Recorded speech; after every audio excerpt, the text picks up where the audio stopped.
Namaste. Salam to everyone.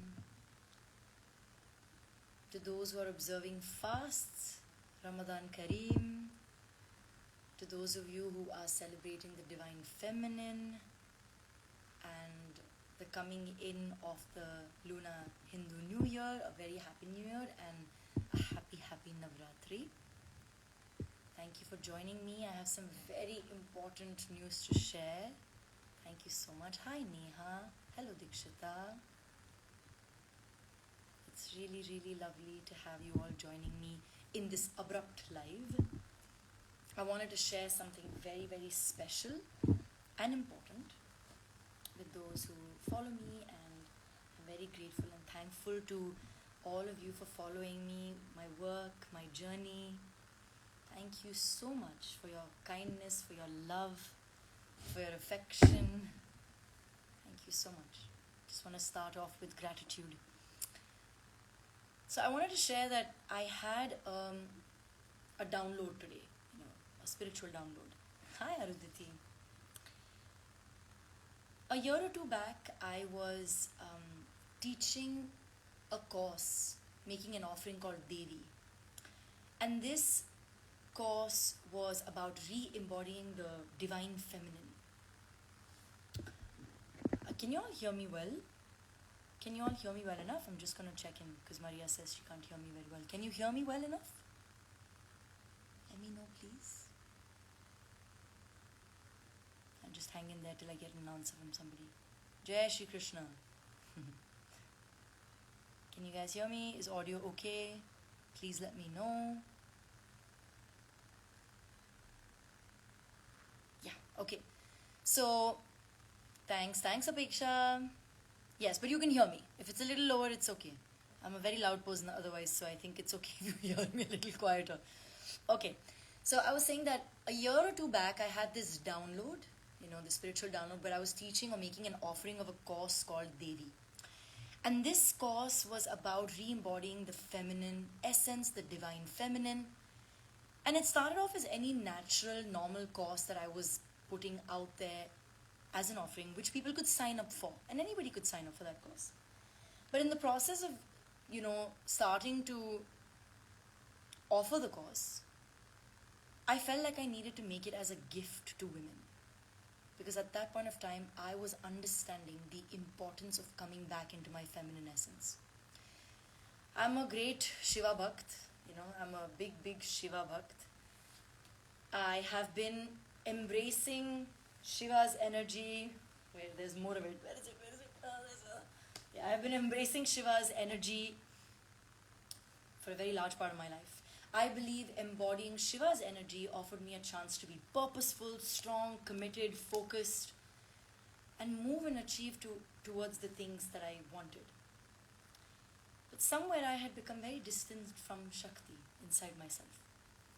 And so the last 2-3 years, especially since motherhood, it has been about coming back into my feminine essence. And so it made so much sense at that point of time to offer Devi as a gift for everybody, for women. Today, my daughter was, I have these beautiful crystal set boxes, and my daughter was coloring on one of them. And this is what she made.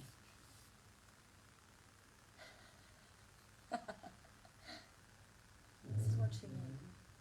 It also shows you the simplicity and the beauty of a child's mind. This is what I feel about healing.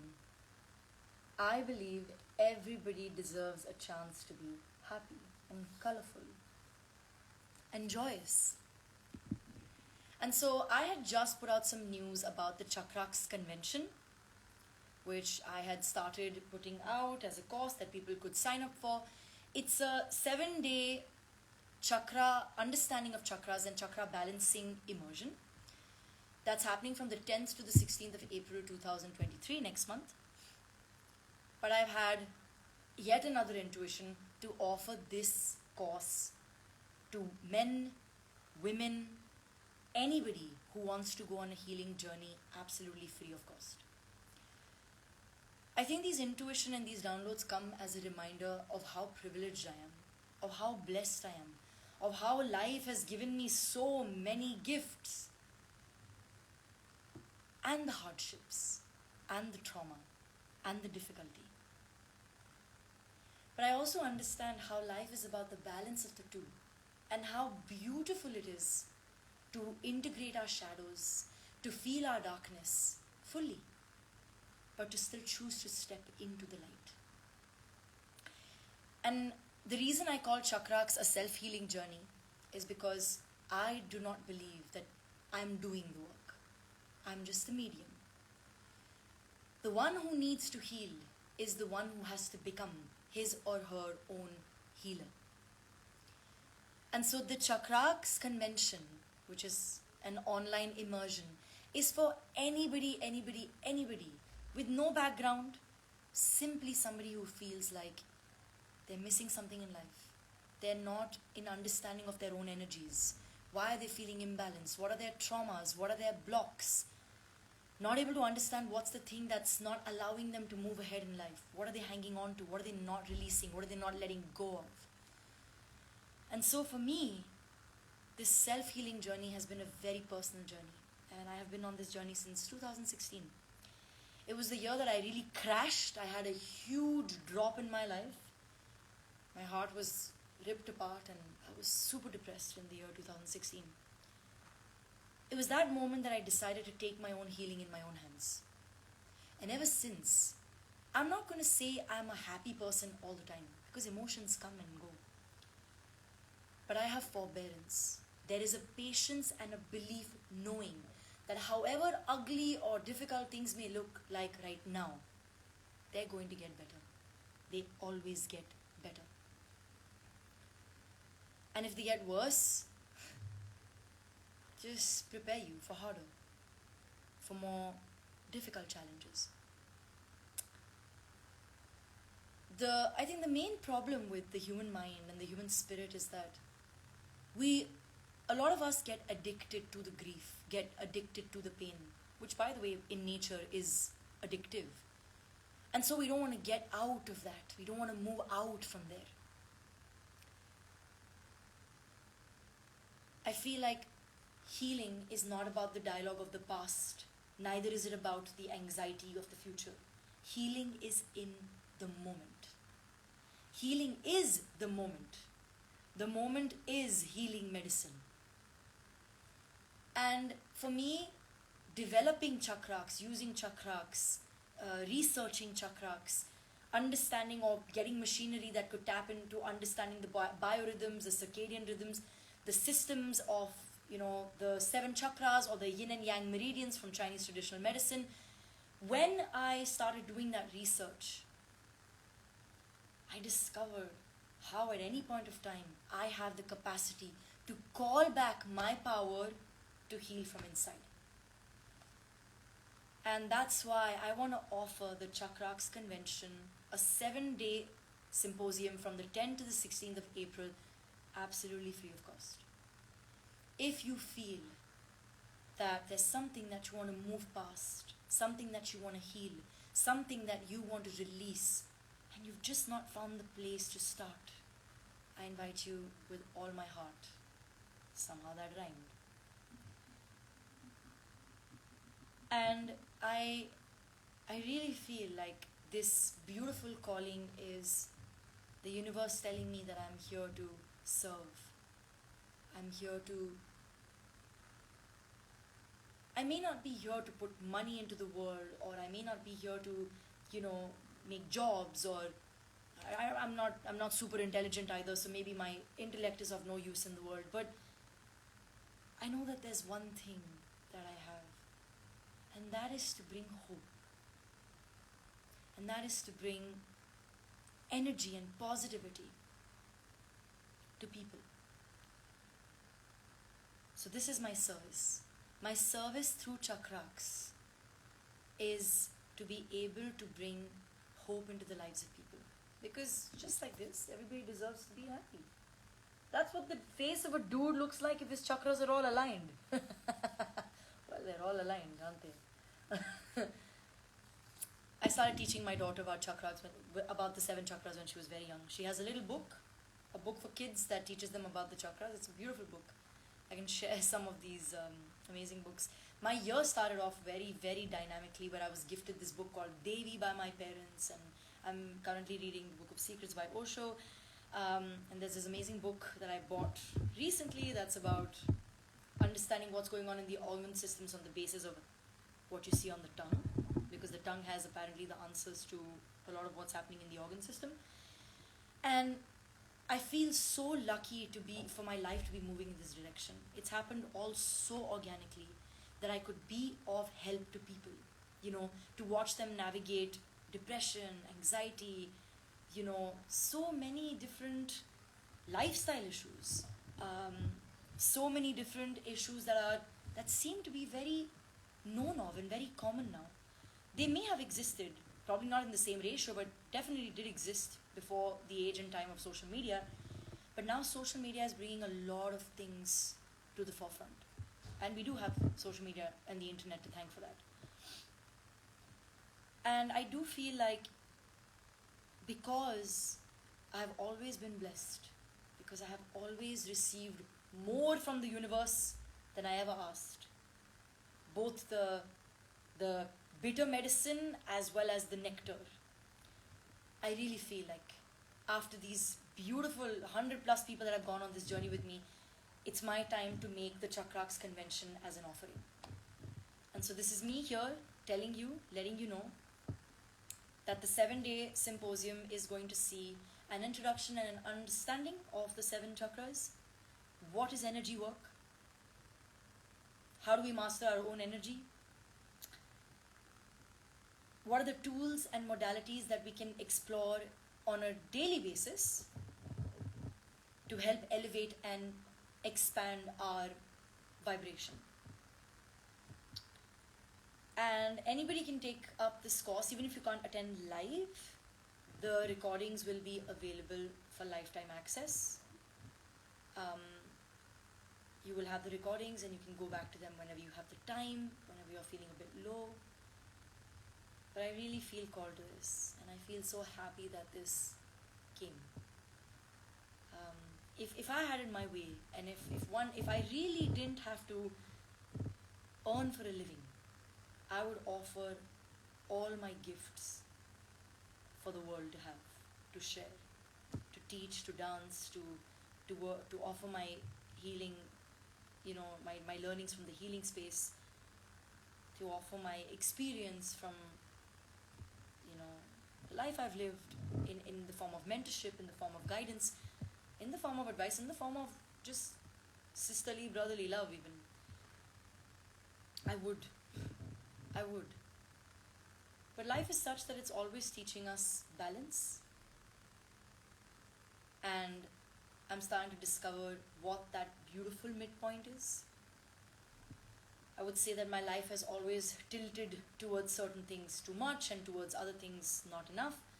But I've always had the heart of a giver. And with being as humble as I can be without beating my own drum, I just want to say that I really believe in the beauty and the power of the Chakraqs journey. That's a 7-week journey, and I think the 7-day or the week-long Chakraqs Convention will really give you insights on whether that's the kind of journey that you want to take for yourself later on.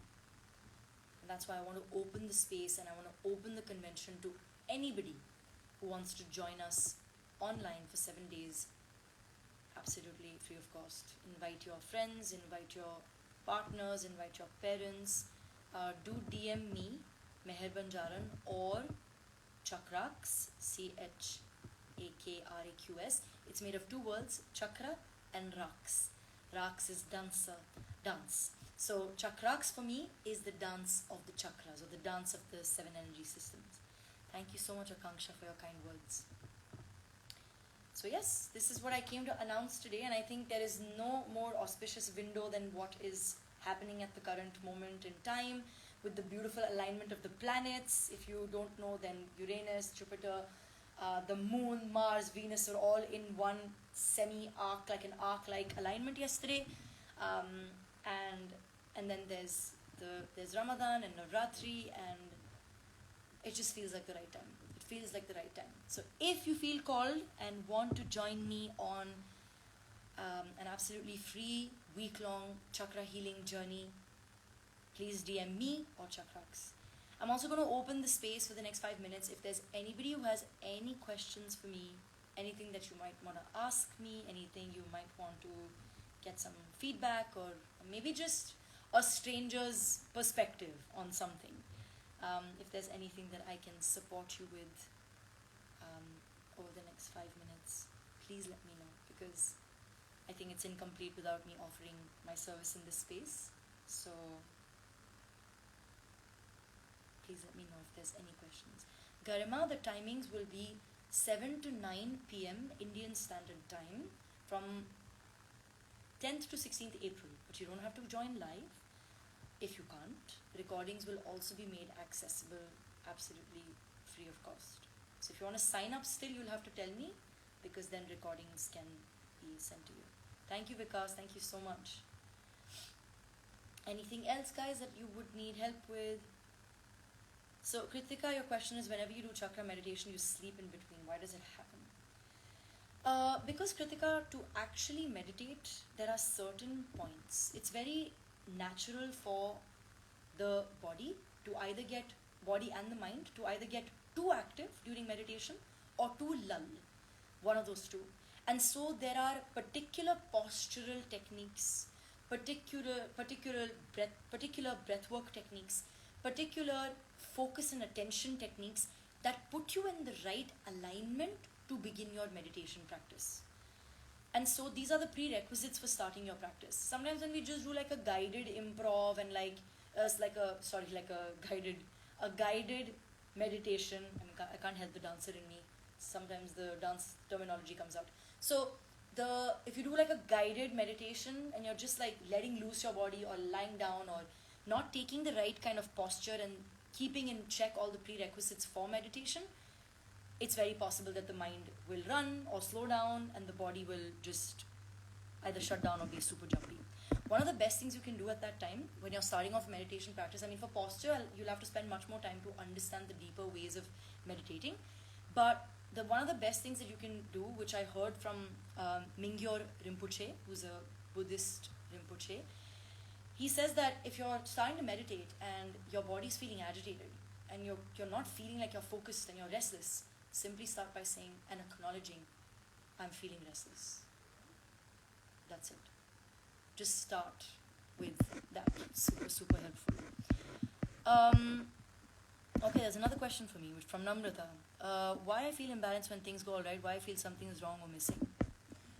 That's probably because something is. Things on the outside can feel fine. Things on the outside can feel like everything's going okay. Like, there's, work is fine, career, family, love life, whatever are your priorities, they seem fine. But if you haven't gone deeply within and made a connection with yourself to really discover instantaneously what's going off balance, you will always have that feeling like something's not right. It could also be something that's unprocessed, that's in your system that you've never dealt with or you've never released.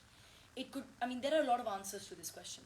It could also be the fact that maybe your attention is too much on things that are superficial or outwardly. Don't take that in a negative sense. Just that they're more outside than actually starting to deal with what's really the most foundation level of the inner work that you need to do. So yes, so that's something you should think about. Probably question and ask yourself if there is some truth to that. Okay. I have another question. Beautiful questions, by the way, guys. Akanksha says, how to focus on self if one has a pleasing nature?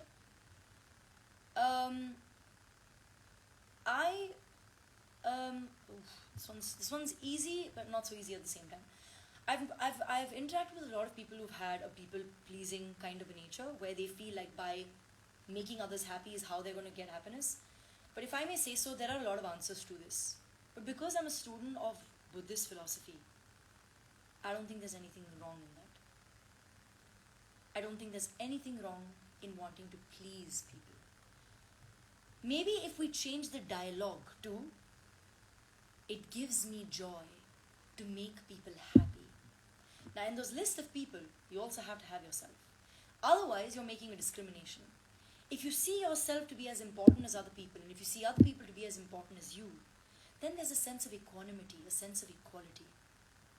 And what you do for yourself to make yourself happy is what you do for others. And what you do for others to make them happy is what you do to make yourself happy. So, I feel like there is a mid-ground between these two things.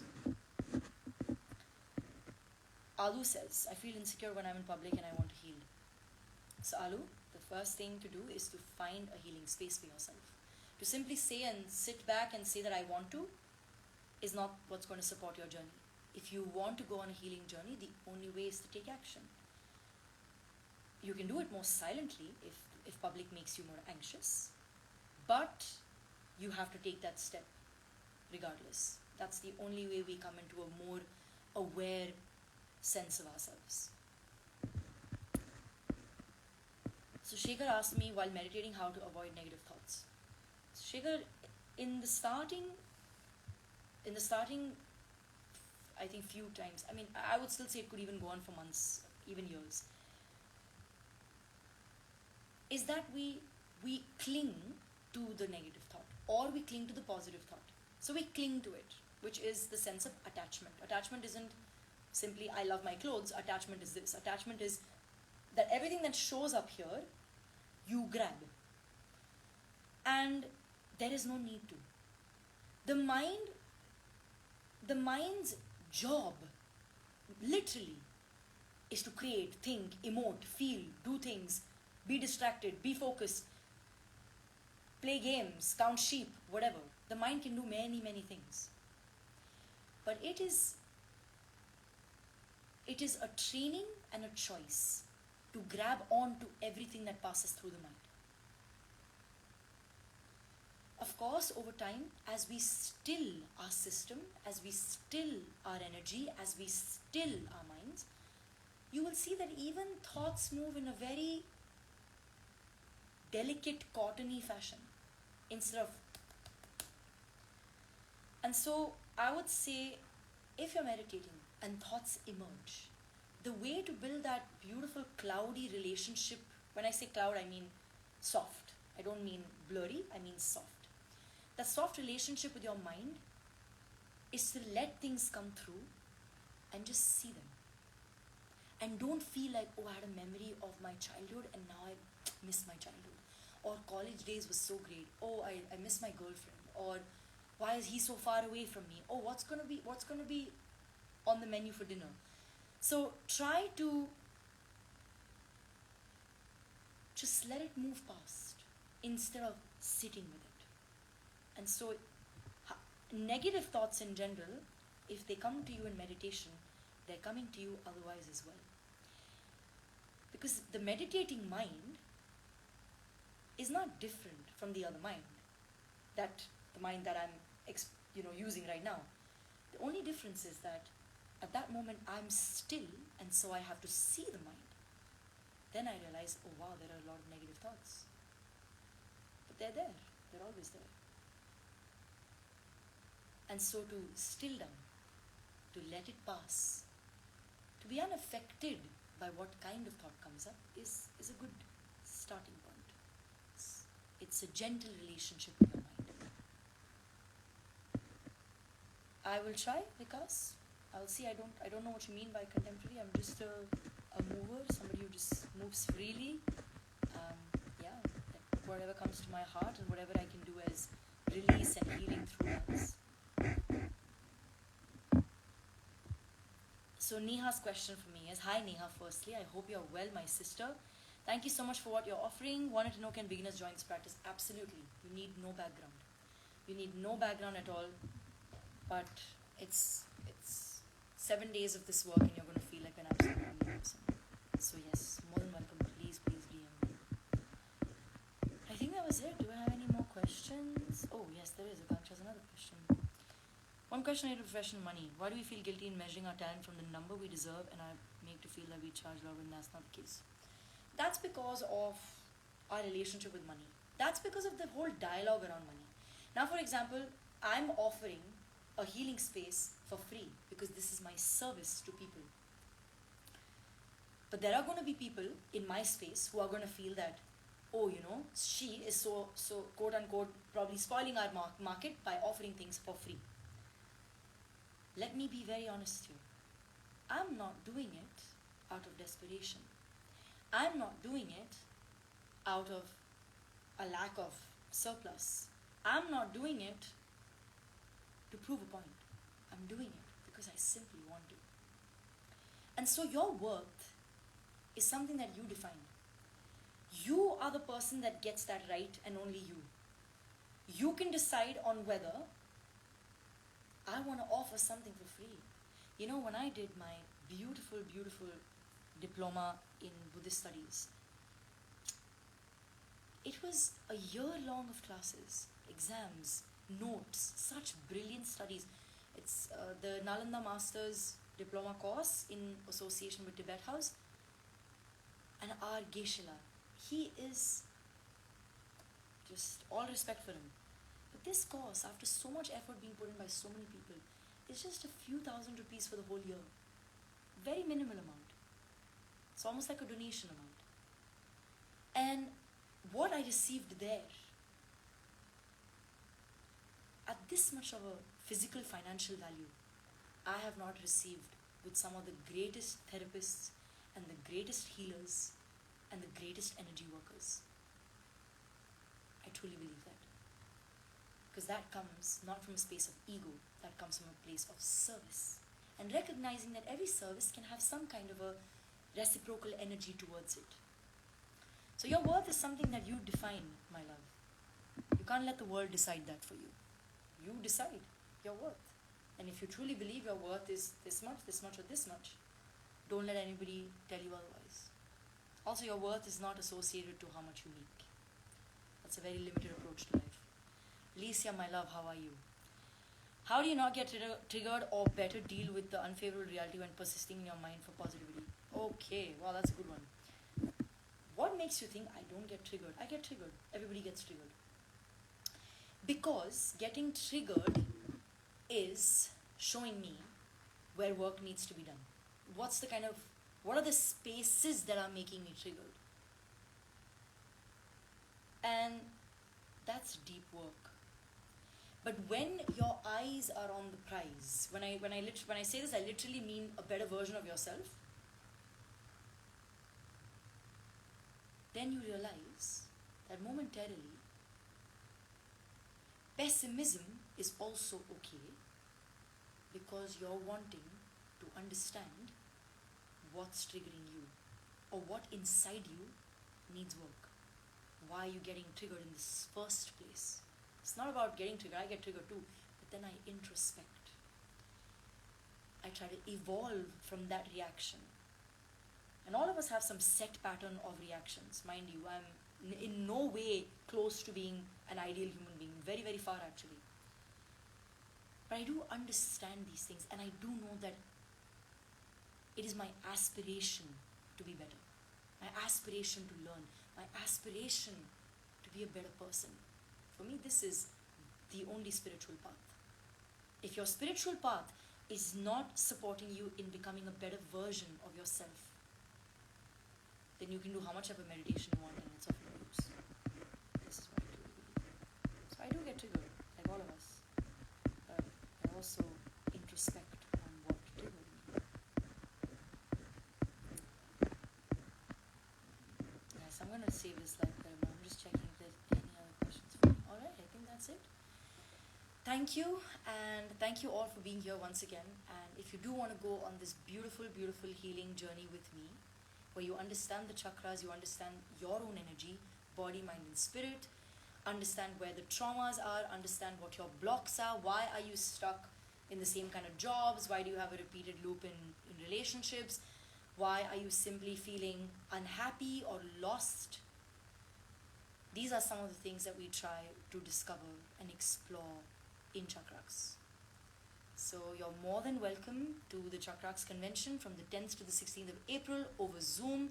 If you want to sign up and if you want to save yourself a seat, because obviously I can take a certain number of people only, even though I'm offering it absolutely free of cost. I can only close it at a certain number. Otherwise, I can't focus on anybody. So that's that. And I will see you all very soon at the convention. Lots of love, blessings, and healing energy to everybody. Have a wonderful night.